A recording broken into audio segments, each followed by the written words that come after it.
After a 5-year break, we finally made it back to Nepal and Kathmandu, and we're pretty excited about it. Our plan? This. Welcome to the stunning Langtang Valley, nestled in the heart of the Himalayas in Nepal. We had visited Nepal previously to hike the Annapurna Circuit, and this time we are back to attempt the Langtang Valley trek. I have a love-hate relationship with hiking, and this journey isn't short of drama either. Join me on this unforgettable journey through one of the most beautiful trekking destinations in the world. My name is James, but you can call me Hammo. In 2023, I spent a year travelling the world with my girlfriend Emma. Join me as I take a look back over our epic trip, and remember to like and subscribe to keep up with our adventures. Welcome to Roaming with Hammo.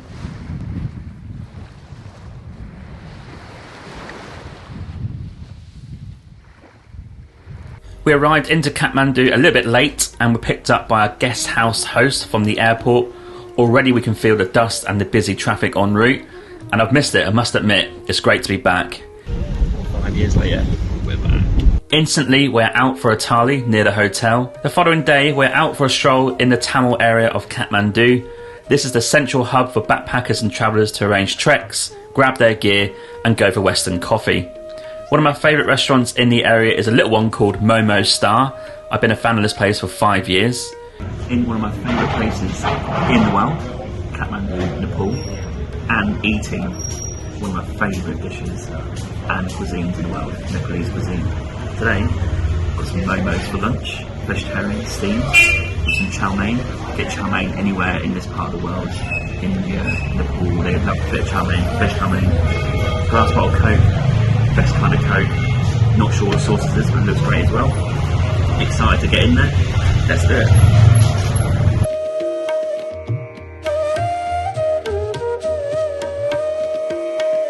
If you need a decent coffee, the Himalayan Java coffee is a tremendous place for an Americano. And what a start to our trip in Nepal. Great food at Momo Style with thalis, curries and momos, and great coffee at the Java House. We booked our guide with our hotel. This is a requirement for Nepal now to go hiking, which is different to 5 years ago. So you'll need to budget for that for sure. Whether it's enforced or not is a different conversation. Back to more of that later, but that's a choice you're going to make if you want to go hiking. And just like that, day one, we're off to the valley in the Jeep. And I refused to take any buses in Nepal because I had too many near-death experiences on terrible roads.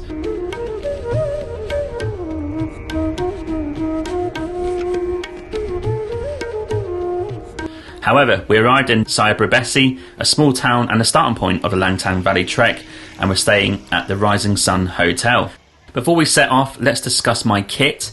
I've included essential items such as great hiking boots, and they've been worn in, warm clothing, trekking poles, a first aid kit, plenty of snacks like chocolate, and a reusable water bottle, and of course my camera, because I'm going to need it. Right here in the town of Syabrubesi, we're about to go on our first day of our Langtang Valley hike, and we're going to saunter up the hill, Leverson Wood, you said that yesterday, and fantastic setting here in the background. It's going to be a bit of a climb today, so got a load of water, load of snacks, and we've got a guide over there just doing a bit of admin, and we'll be setting off. Looking forward to it. So on day 2 we will hike from here through lush forests, cross suspension bridges, and encounter charming villages along the way.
We'll be trekking with our guide Annapurna, but disaster strikes on the first day. We made it to our first pit stop for lunch at Pairo Hotel, but Emma was not feeling well. Usually she is the better hiker of the two, but she wasn't moving too quickly or too well, so we decided to stay here for the day and night so Emma could rest and reassess in the morning. We woke up on day 3 and Emma was in no shape to continue, so we decided it was best for her to head back to Kathmandu in the jeep and I would continue on my own for the hike. Annapurna walked back with her to Syabrubesi and returned just after breakfast so we could continue our hike. We are aiming to reach the Riverside Hotel by climbing 1,000 metres to an altitude of 2,700 metres.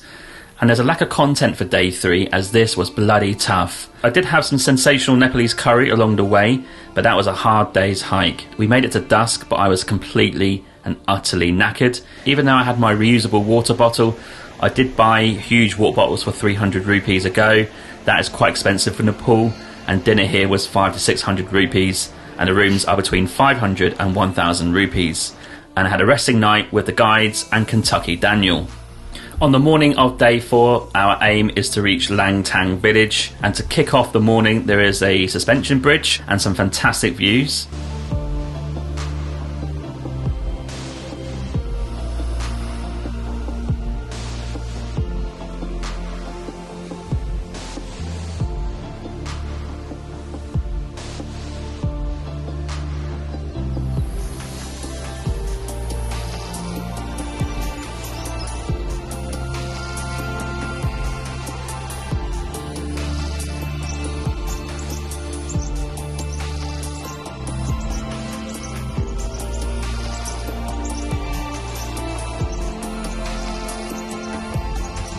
And the donkeys are joining us too. So? Oh yeah.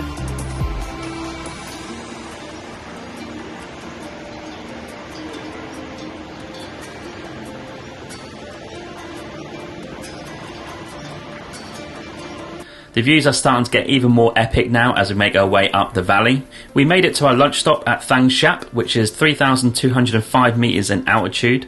We met a couple of guys walking the Great Himalayan Trail.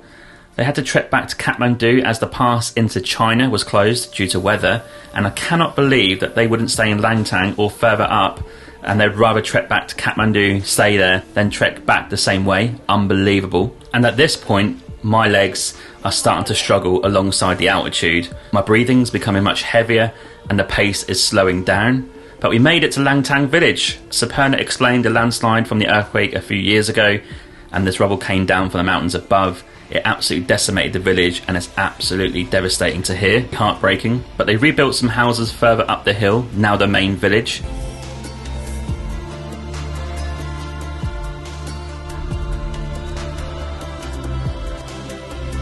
And I wandered through the village to my accommodation for the night at Sunrise Guest House. I did hear rumours of espresso coffee and found the Himalayan bakery and cafe. What a find this is.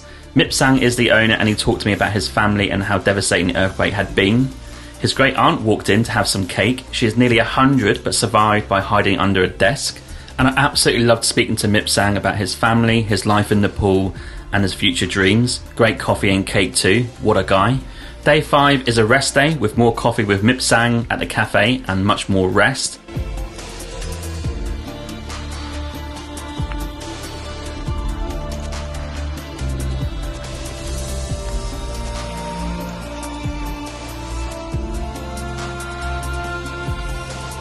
And day 6, look at these views. This is what I came here for.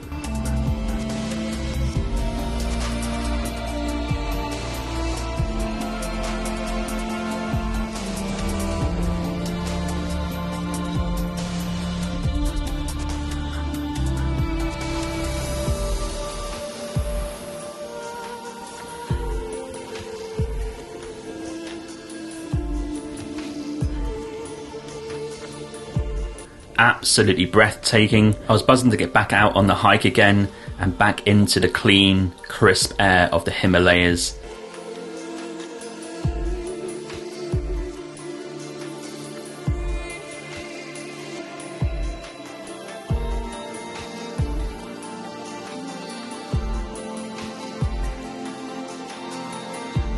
You can see in the distance the mountains fully covered in snow, and that is our aim. Our endpoint is Kyanjin Gompa. One of the highlights of this trek is the diverse landscapes. We'll pass through rhododendron forests and visit traditional Tamang villages. The hospitality of the locals is truly heartwarming. And this morning I am in awe of the vastness of this place. I have not seen views like this since the last time I was in Nepal trekking the Annapurna Circuit. The silence, the fresh air, the people and the nature make this a very special place. And we reached the Hard Rock Cafe, which is one of the best coffees I've had in terms of the view. The taste not so much, as it is instant coffee. However, I don't care right now. I could sit here all day looking at these mountains and these unbelievable views.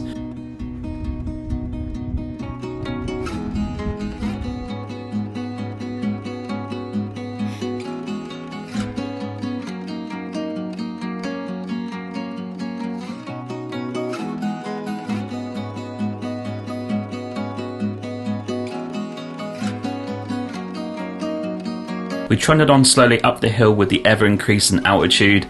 The ridges are starting to have snow on them and the air was getting much thinner by the minute. Now I feel like I'm part of the mountains and amongst them.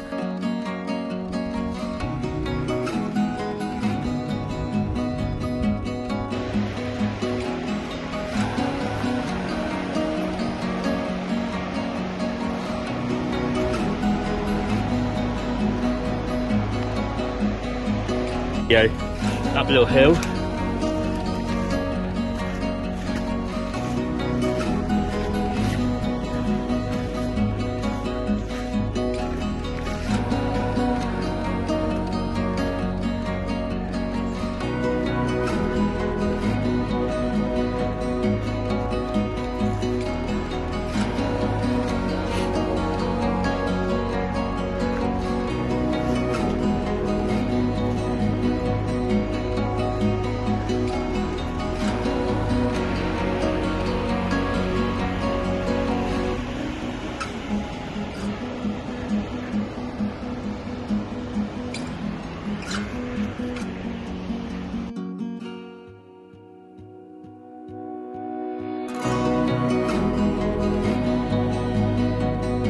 I love these little buildings and shrines with the prayer flags. And we can see now some seriously high mountains like the Langtang Lirung, which is 7,227 meters high.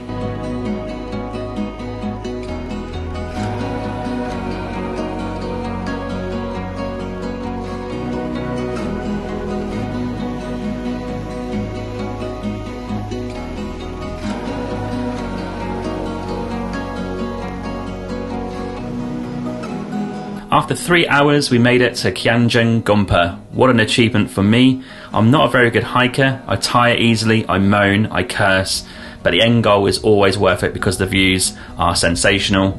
And Kyanjin Gompa is a beautiful monastery surrounded by towering peaks. This is a perfect spot to acclimatise and soak in the incredible views of the Langtang Lirung and other majestic mountains.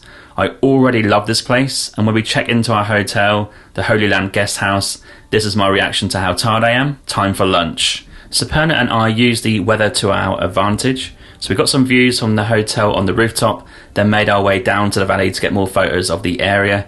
As you can see, it's pretty cold right now, so I'm wearing my rain jacket and hat, and Suparna is doing a great job getting that content for me. Kyanjin Gompa is not just a place of spiritual significance. You can hike to Circa Ri for an even more spectacular view, visit a local cheese factory, or simply enjoy the tranquility of this serene place. I couldn't do Circa Ri because I was finished physically and no more uphill hiking for me.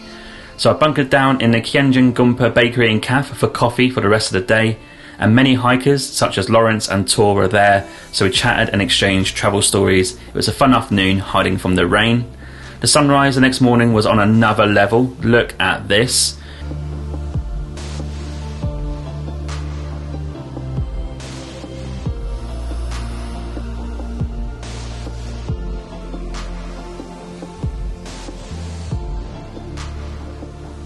We saw helicopters coming and going, dropping people off and picking people up. And the towering peak of Langtang Lirung dominates the skyline with its snow-covered slopes and jagged ridges, creating a dramatic backdrop.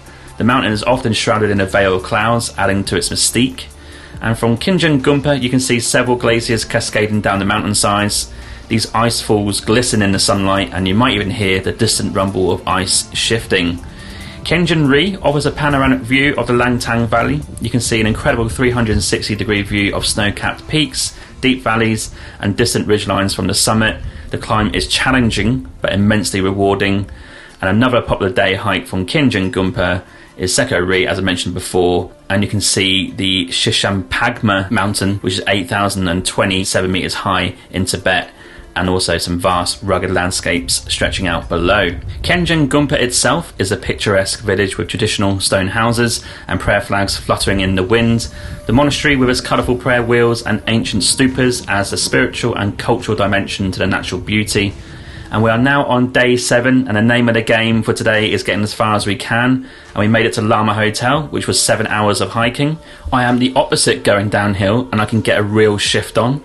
So I actually wanted to try and get back to base, but Annapurna advised otherwise. And day 8 was the final trek back to Syabrubesi, and I stayed at the Rising Sun Hotel for the night before day 9, which is the arduous journey back to Kathmandu. Now Emma took the return journey by jeep, so I took the cheap option, which is the bus, and I just contradicted myself earlier in this video, and I sat there for 9 hours with no leg room, and getting back to Kathmandu for a catch up with Emma and an English breakfast in Thamel. The Langtang Valley trek can be challenging with steep ascents and changing weather conditions, but the rewards are immense. Every step brings you closer to nature, and the views are simply out of this world. And it's time to reflect on this incredible journey. It offers more than just a trek, it's an experience of a lifetime filled with natural beauty, cultural richness and personal growth. The endless Dal Bhat never gets boring, and I crave it daily, even now to this day. And I'm absolutely gutted that Emma couldn't join me on this journey, and it still saddens me today, but carrying on was the correct choice. I love Nepal and the Himalayas. That part of the world holds a special place in my heart, and visiting is always a good idea. I do always dream of returning, and one day I will. The landscape is stunning, the food is incredible, the people radiate warmth, humility and kindness. What a place, one of my favourites on earth. And thank you for joining me on this unforgettable adventure through the Langtang Valley. If you want to read more about my Langtang Valley trek, read my blog below. If you enjoyed this video, please give it a thumbs up, subscribe for more travel content, and leave a comment below with your thoughts. Until next time, happy trekking. Please follow and subscribe on my YouTube channel today, and let's go and see the world. Cheers, Hammo.